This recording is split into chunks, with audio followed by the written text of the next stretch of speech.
정부가 인정한 피해자만 4천여 명 그리고 90여 명의 사상자를 낸 가습기 살균제 사건. 자, 오늘 그 두 번째 판결이 나왔는데 이번엔 무죄로 나왔습니다. 가습기 살균제 말고도 일상 속 화학물질의 위험성을 집중 취재해온 이현준 기자 그리고 김성환 시사평론가와 얘기 나눠보도록 하겠습니다.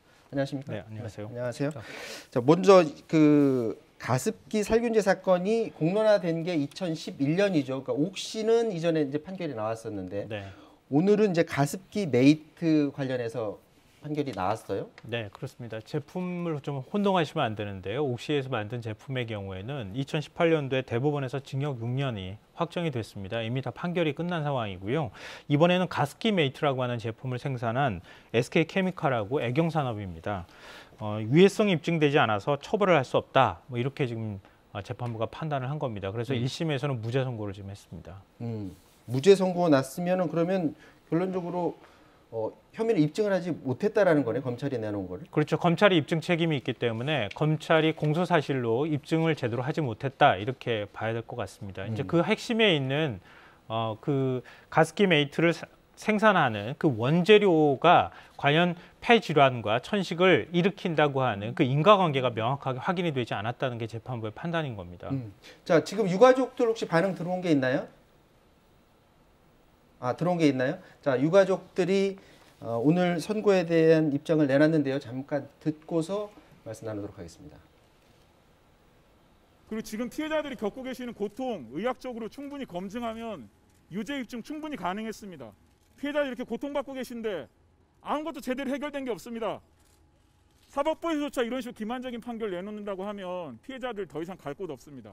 항소심 과정에서도 계속 싸워 나갈 거고요. 사창이법 다시 개정해서라도 진상규명 작업 다시 시작해야 됩니다.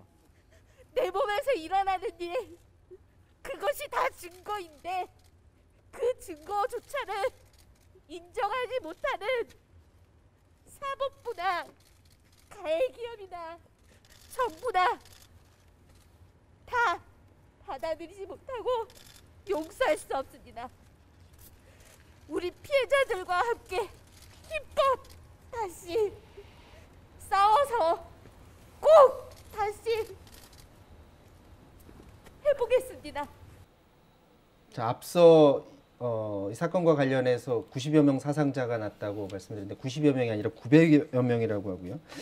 지금 이현준 기자 같은 경우에는 뭐 이 건뿐만이 아니라 일상 속에 있는 화학물질 관련해서 한 1시간짜리 다큐 제작하셨었잖아요. 네. 아무래도 이 사안을 바라보는 시각이 좀 남다를 것 같은데 이번 재판 결과를 어떻게 해석하면 될까요? 우선 그 SK케미칼과 애경 제품에 대한 선고가 이번에 처음이었거든요. 네. 그 의미는 그 CMIT와 MIT라는 물질에 대한 선고가 처음이라는 의미입니다. 네. 2018년에 대법원 판결이 났던 옥시 제품은 PHMG와 PGH라는 물질에 대한 위해성 판결이었고요. 이번에는 CMIT와 MIT라는 제품 물질에 대한 판결이었고 그게 10년 만에 2011년 가습기 살균제 이슈가 불거진 이후 10년 만에 처음으로 난 선고라는 의미가 있는데 다만 선고가 무죄로 나서 다시 원점으로 돌아간 측면이 있는 것 같습니다. 원점으로 돌아갔다는 것은 다시 입증을 해야 되는 그런 숙제를 안 했다는 얘기죠? 네, 피해자들이 방금 말씀하신 것처럼 항고가 바로 이뤄질 것 같고요. 네. 항고가 이뤄지면 다시 원점에서부터 이 CMIT와 MIT에 대한 위해성 증거가 입증이 돼야 될 것 같습니다. 자, 지금 TV 보시는 분들이 잘 이해하지 못할 것 같습니다. 저도 지금 CMIT, MIT 지금 생전 처음 듣는 용어들 막 나오고 있는데 이게 뭐길래 이걸 입증을 지금 못하고 있는 겁니까? CMIT와 MIT는 주로 살균제 성분으로 많이 사용되던 물질인데요. 네. 이게 치약에도 들어가 있고 예전부터 많이 생활용 화학 제품으로 많이 사용되던 물질입니다. 네. 다만 흡입 독성이 있기 때문에 이번에 가습기 살균제 같은 피해를 일으킨 건데 1994년에 처음 이 살균제가 개발이 됐을 때 CMIT와 MIT는 그 이전부터 90년대 이전부터 사용되던 기존 화학물질이라는 이유로 유해성 심사를 면제받았습니다. 그래서 아무런 제재 없이 이렇게 유통이 됐고 사용이 됐던 겁니다. 자, 뭐 지금 말한 가습기 살균제에 대해서도 뭐 국민들이 하도 뉴스가 많이 나오니까 많은 관심을 가지고 보셨을 텐데 이것 말고도 사실 뭐 우리 일상 속에 화학물질 많이 있습니다. 특히 이제 코로나 전국 이후에는 시국 이후에는 이걸 뭐 살균도 해야 되고 소독도 해야 되고 이걸 많이 쓰잖아요. 근데 그런 것들을 많이 쓰는 과정에서 우리가 놓치는 부분들이 또 있다면서요? 네, 이번에 그 다큐 취재에서 가장 핵심적인 내용은 살균 소독제의 흡입 독성에 관한 부분이었습니다. 네. 코로나 방역 때문에 살균 소독제를 정말 많이 사용하고 있는데요. 특히 학교나 지하철 같은 다중 이용 시설에서는 하루에도 몇 번씩 방역이 이뤄지고 있습니다. 네. 하지만 분무 소독, 그러니까 말 그대로 흡입 독성에 대한 인지 없이 무분별하게 공기 중에 뿌려지는 방식으로 사용이 되고 있는데요. 네. 저희가 그 박은정 경희대학교 교수와 같이 연구를 진행한 결과 지금 많이 사용되고 있는 살균 소독제 물질에서 흡입 독성이 확인됐습니다. 네. 네, 이런 흡입 독성이 우리가 인지 없이 사용되는 것이 큰 위해성을 가져올 수 있다는 걸 저희가 인지를 해야 될 것 같습니다. 영상으로 또 좀 준비한 게 있다면서요? 네, 먼저 제가 현장 취재를 했는데요. 이건 서울의 한 구청인데 출입할 때마다 살균 소독제가 온몸에 뿌려지고 있었습니다. 이게 조금 눈, 코, 입으로 갈 수 있을 것 같은데 혹시 그런 걱정은 안 드세요? 뭐 소독약이니까 뭐 큰 걱정은 없겠죠? 그래도 구청에서 하는 거니까 안전하지 않을까 그런 생각으로. 이른바 분무 소독을 하고 있는 건데요. 방역 당국은 흡입 독성 우려가 있다며 살균 소독제는 반드시 닦는 방식으로 소독할 것을 공고했지만 현장에선 지켜지기 어려운 게 현실이었습니다. 인건비 문제도 그렇고 사람이 일을 하는 게 한계가 있어요. 전문가에게 직접 분무 소독의 위험성에 대해서 물어봤습니다. 에어로졸이 호흡기를 통해 노출이 되면서 이 노출되는 농도와 그다음에 지속 시간이 길어지면서 일어난 현상인데 결론적으로는 이 분무 소독도 같은 시나리오를 통해서 우리 호흡기를 통해 노출이 될 수 있을 거라고. 문제는 이런 살균 소독제의 안전 농도에 대한 검증된 데이터가 전혀 없다는 겁니다. 살균 소독제 물질을 200배, 500배, 2000배까지 희석해서 사람의 기관지 상피세포에 투여해 봤는데 모두 죽은 세포가 발견되면서 독성이 확인됐습니다.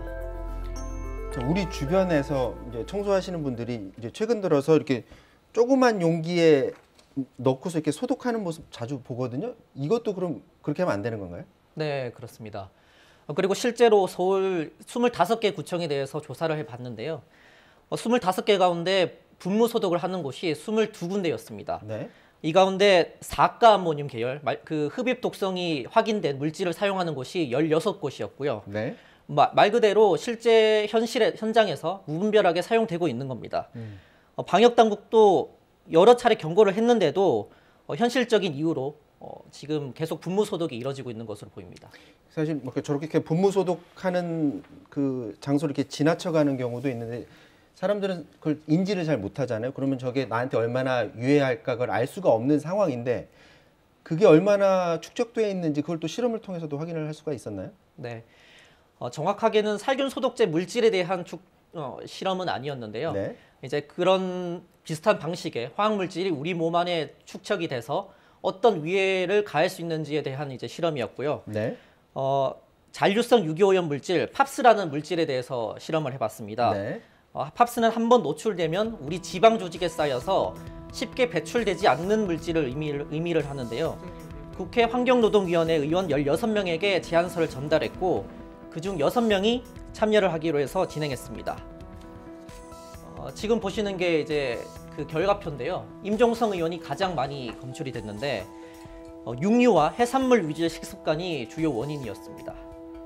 OCP라고 하는 유기염속의 농약류는 주로 농약으로 사용된 물질인데 주로 수산물이나 육류를 통해서 많이 노출되는데 이 물질들이 가진 특성 중에 하나가 면역 체계를 무너뜨립니다. 여성 같은 경우는 생식 독성에 많이 걸립니다. 또 실내 먼지에서 많이 나온다는 화학물질 PBD는 6명 모두 검출됐는데 장철민 의원의 수치가 가장 높았습니다. 실내 환경에서 전기 전자제품을 굉장히 많이 사용하는 경우에 농도가 높아집니다. 주로 젊은 분들에게 나이가 어린 사람들에게 훨씬 더 높은 농도로 검출되어지는 특성이 있거든요. 그래서 이 물질이 당뇨를 일으키게 한다든지 비만을 일으키게 한다. 이런 연구들의 결과들도 꽤 있고 아이들을 대상으로 한 연구를 보면 특히 ADHD 혹은 자폐 같은 질환과 이 물질이 노출이 많은 관련이 있다. 이런 보고들을 많이 하고 있습니다. 특이하게 강은미 의원은 2가지 팝스 검사에서 물질이 하나도 검출이 안 됐는데 평소 채식 위주의 식습관이 반영된 것으로 분석됐습니다. 그 말은 그럼 채식 위주로 식습관을 가지면 좀 위험에서 좀 덜 노출된다 이렇게 이해하면 되는 건가요? 네, 맞습니다. 팝스는 식습관에 따라서 노출량이 많이 달라지는데요. 그 이유는 모든 화학 물질이 궁극적으로 바다로 향하기 때문입니다. 네. 토양에도 계속 쌓이고요. 이미 우리는 많은 팝스에 노출될 수밖에 없는 게 현실인 상황이라는 의미가 있습니다. 그래서 그래도 최소한으로 노출을 최소한으로 줄이기 위해선 식이섬유 위주의 식습관을 가지고 꾸준한 운동을 하는 것이 그나마 배출을 용이하게 하는 방법이라고 합니다. 사실 이제 일반 국민들이 화학 물질이 내 주변에 얼마나 있는지 특히 이제 먹는 거 관련해서는 그런 정보를 알기가 쉽지가 않잖아요. 실제로 네, 이런 뭐 먹는 거든지 주변에 이런 것들이 잘 확인할 수 있는 게 지금 돼 있습니까? 그러니까 국민들 스스로가 실험을 해서 독성 실험을 할 수 있는 상황은 아니잖아요. 애초부터 제품을 승인할 때 그때부터 정확하게 어느 정도 도성을 가지고 있는지 또 특히 가장 중요한 점은 어떤 방식으로 사용해야 하는지 이 부분을 명확하게 규정해야 하는데 그런 부분에 대해서 정부가 시험이라든가 이런 과정들이 좀 부족하다 이렇게 볼 수 있는 거죠. 그러니까 우리가 흔히들 얘기하는 것처럼 앞서 이제 흡입 독성이라고 말씀하시지 않았습니까?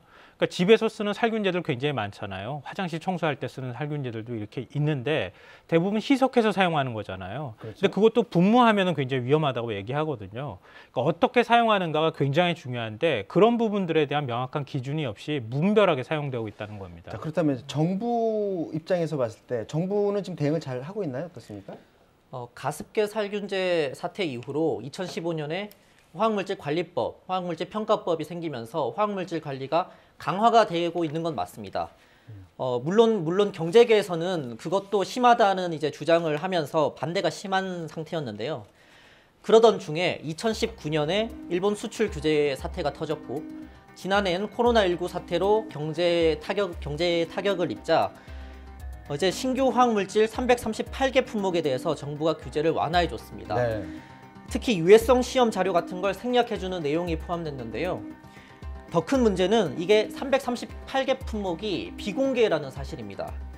환경부는 산업부가 검토하는 사안이기 때문에 이제 목록을 모른다고 밝힌 상태인데 이런 화학물질에 대한 비밀주의가 아직 정말 바뀌지 않은 것 같습니다. 자, 우리 국민들이 이런 걸 아는 것과 모르는 것 이런 것들은 큰 차이가 있는 것 같고요. 건강과 관련된 문제를 기업 논리로 해결해서는 안 될 것 같습니다. 자, 이현준 기자와는 여기서 인사를 나눠야 될 것 같습니다. 오늘 말씀 고맙습니다.